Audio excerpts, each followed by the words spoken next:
Salut l'équipe, j'espère que vous allez bien. Aujourd'hui, on se retrouve dans une nouvelle vidéo du Mercato pour parler du transfert d'Alvaro Morata au FC Barcelone. Donc accrochez-vous, bien on est parti pour une nouvelle vidéo.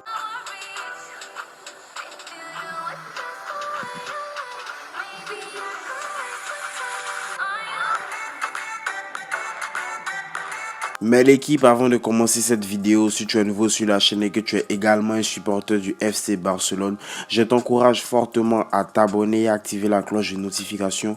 Aussi de me laisser ton plus gros pouce bleu. Voilà, objectif les 30 000 abonnés avant le 31 décembre. Je compte sur toi pour le faire. Allez, c'est parti.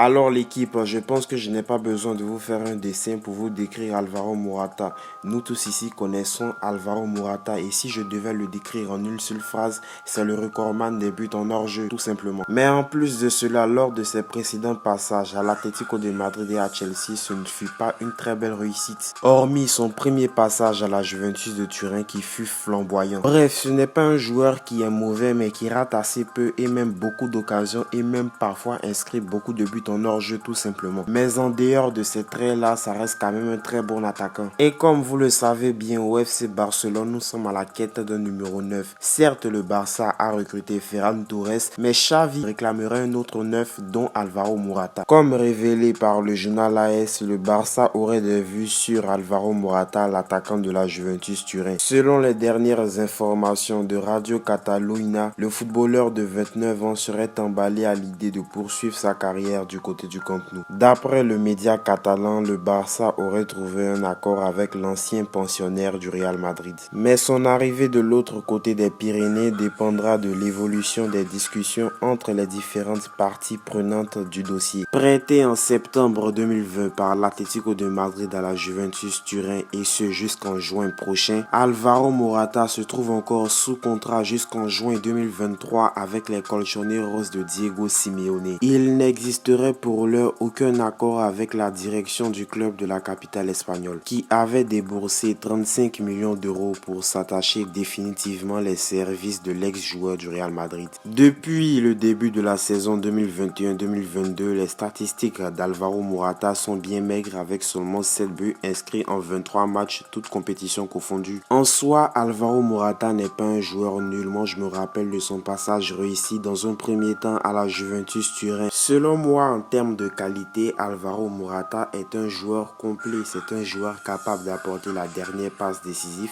et en plus de cela qui est très altruiste dans la surface de réparation. Son seul défaut selon moi, c'est qu'il n'a pas le sens de l'orientation dans le jeu, ce qui explique bien sûr ses nombreux buts hors jeu. Et en mot de fin, c'est un joueur qui n'est plus en confiance depuis son passage à Chelsea. À Chelsea, son passage a été tout simplement raté, d'où les insultes et parfois les menaces de mort. Mais je pense que si Xavi le veut absolument, c'est qu'il est en mesure de lui redonner confiance et de l'intégrer parfaitement dans son 11. Voilà l'équipe, c'est tout en ce qui concerne le transfert de Alvaro Morata au FC Barcelone. Dis-moi ce que toi tu en penses en commentaire. Merci d'avoir regardé la vidéo jusqu'au bout. C'était ton pote le tacticien du football. Tchuss.